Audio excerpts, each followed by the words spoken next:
Hi అండి, అందరికీ నమస్తే. వెల్కమ్ టు మై ఛానల్ మనపల్లె రుచి. ఈరోజు మన వీడియోలో ఆలుగడ్డలతో సింపుల్గా ఇలా ఒక స్నాక్ ట్రై చేయండి. టేస్ట్ అనేది చాలా బాగుంటుంది. సాయంత్రం పూట ఈ స్నాక్ చేసి పెట్టారంటే మీ పిల్లలు ఎంతో ఇష్టంగా తింటారు. దీన్ని చేసుకోవడం కోసం ముందుగా ఒక 2 ఆలుగడ్డల్ని తీసుకొని పీలర్తో పైన పీల్ మొత్తం తీసేసేయాలి. ఇలా మనం వీడియోలో చూపించిన విధంగా పీల్ మొత్తం కట్ చేసుకోవాలి. ఇలా కట్ చేసిన తర్వాత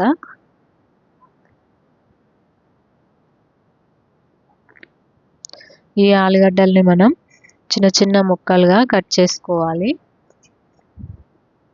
చిన్న ముక్కలుగా కట్ చేసుకొని వీటిని మనం మిక్సీలో వేసి పేస్ట్ లాగా చేసుకోవాలి. అందుకని మనం ఈ ఆలుగడ్డల్ని ముందుగానే ఇలా చిన్న చిన్న ముక్కలుగా కట్ చేసుకుంటే మనకు మిక్సీలో వేసినప్పుడు ఈజీగా గ్రైండ్ అవుతుంది. అందుకని మనం ముక్కల్ని చిన్న చిన్నగా కట్ చేసుకోవాలి. ఇలా వీడియోలో చూపించిన విధంగా కట్ చేసుకుంటే సరిపోతుంది. ఈ ముక్కల్ని మనం ఇప్పుడు ఒక మిక్సీ గిన్నెలోకి తీసుకోవాలి. ఇందులోనే కొద్దిగా ఉప్పు, అలాగే మన స్పైసీనెస్కి తగ్గట్టుగా కారాన్ని కూడా వేసుకోవాలి. కారం అనేది మీ ఇష్టం అండి. ఎక్కువగా కావాలనుకుంటే కారం ఎక్కువ వేసుకోండి, లేదంటే తక్కువ తినేవాళ్ళు కొంచెం తక్కువగా వేసుకుంటే సరిపోతుంది. ఇందులోనే కొద్దిగా గరం మసాలా, పసుపు వేసుకోవాలి. కొద్దిగా ధనియాల పిండిని కూడా వేసుకొని మనం మిక్సీ పట్టుకోవాలి. అలాగే కొద్దిగా కరివేపాకుని కూడా వేస్తున్నానండి, టేస్ట్ కోసం చాలా బాగుంటుంది వేసుకోవడం వల్ల. ఇలా మెత్తగా గ్రైండ్ చేసి పక్కన పెట్టుకోవాలి. ఇలా వీడియోలో చూపించిన విధంగా మెత్తగా గ్రైండ్ చేసి పక్కన పెట్టుకోవాలి. తర్వాత వేరొక గిన్నె తీసుకొని అందులో 2 కప్పుల గోధుమ పిండిని తీసుకోవాలి. ఇందులోనే కొద్దిగా రుచికి సరిపడా ఉప్పు, ఒక స్పూన్ వరకు ఆయిల్ని వేసుకోవాలి. ఈ ఆయిల్ని వేయడం వల్ల పిండి అనేది మనకి స్మూత్గా కలుపుకున్నప్పుడు స్మూత్గా వస్తుంది. అందుకని ఆయిల్ని తప్పకుండా వేసుకోవాలి. ఇవన్నీ ఒకసారి బాగా కలుపుకున్న తర్వాత మనం కొద్ది కొద్దిగా వాటర్ని వేసుకుంటూ పిండి అనేది చపాతీ పిండిలాగా కలిపి పక్కన పెట్టుకోవాలి. పిండి అనేది ఇలా వీడియోలో చూపించిన విధంగా కలుపుకోవాలి. ఇలా స్మూత్గా కలుపుకొని మూత పెట్టుకొని ఒక 10 నిమిషాలు పక్కన పెట్టుకోవాలి. తర్వాత మూత తీసి మరలా ఒకసారి పిండిని బాగా కలుపుకోవాలి. మనం పిండి అనేది ఎంత బాగా కలుపుకుంటే మనకి పిండి చపాతీ చేసుకోవడానికి అంత వీలుగా ఉంటుంది. పిండిని బాగా కలిపిన తర్వాత ఇలా కొద్ది కొద్దిగా పిండిని తీసుకొని మనకు కావలసిన సైజులో ఉండల్లాగా చేసుకోవాలి.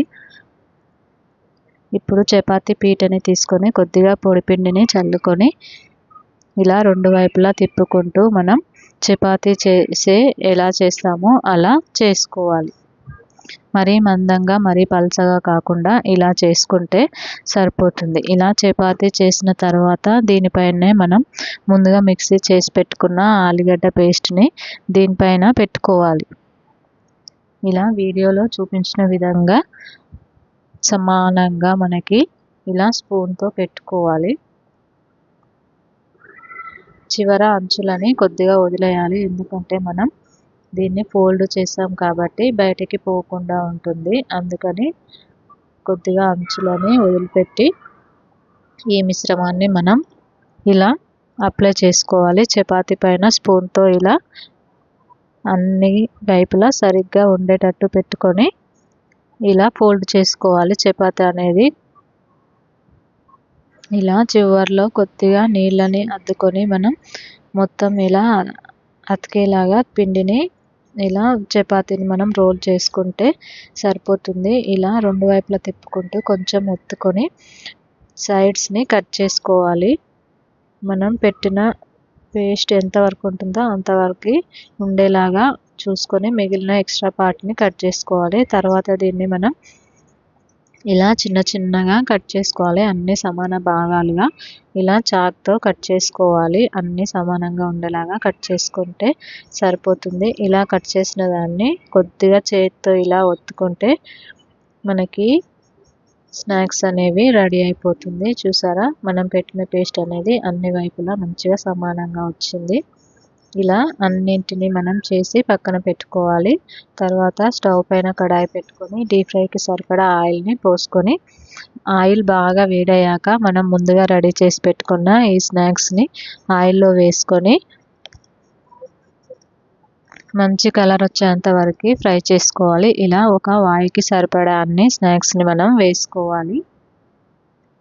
వేసుకొని మీడియం ఫ్లేమ్లో పెట్టుకొని రెండు వైపులా తిప్పుకుంటూ మంచి కలర్ వచ్చేంత వరకు ఫ్రై చేసుకోవాలి. మనం వీటిని ఫ్రై చేసుకునేటప్పుడు ఎప్పుడు కూడా మంటని హై ఫ్లేమ్లో పెట్టకూడదు. లో ఫ్లేమ్లో లేదా మీడియం ఫ్లేమ్లో పెట్టి ఫ్రై చేసుకోవాలి. అలా అయితేనే మనకి లోపలి వరకు ఫ్రై అయ్యి టేస్ట్ అనేది ఎంతో బాగా వస్తుంది. మనం హై ఫ్లేమ్లో పెట్టడం వల్ల ఈ స్నాక్స్ అనేవి తొందరగా పైన రంగు మారి లోపల పచ్చి పచ్చిగా అలాగే ఉంటుంది. కాబట్టి మనం ఎప్పుడు మీడియం ఫ్లేమ్లో పెట్టుకొని వీటిని ఫ్రై చేసుకోవాలి. ఇలా ఈ కలర్ వచ్చేంత వరకు ఫ్రై చేసుకుంటే మనకి సరిపోతుంది. ఎంతో టేస్టీగా ఉండే స్నాక్స్ రెడీ అయిపోతాయి. దీన్ని మనం కేవలం 2 ఆలుగడ్డలు 2 కప్పుల గోధుమ పిండితో చేసుకుంటామండి. చేయడానికి కూడా టైం ఎక్కువగా పట్టదు. టేస్ట్ కూడా చాలా బాగుంటుంది. మీ పిల్లలకు ఎంతో బాగా నచ్చుతుంది. మీరు కూడా తప్పకుండా ఒకసారి ఈ స్నాక్ని ట్రై చేయండి. సాయంత్రం పూట ఇలాగే మిగిలిన అన్ని స్నాక్స్ని మనం డీప్ ఫ్రై చేసుకోవాలి. మీకు కనుక ఈ వీడియో నచ్చినట్లయితే లైక్ చేయండి, షేర్ చేయండి, కామెంట్ చేయండి. మరిన్ని మంచి వీడియోస్ కోసం మా ఛానల్ మనపల్లె రుచిని సబ్స్క్రైబ్ చేసుకోండి.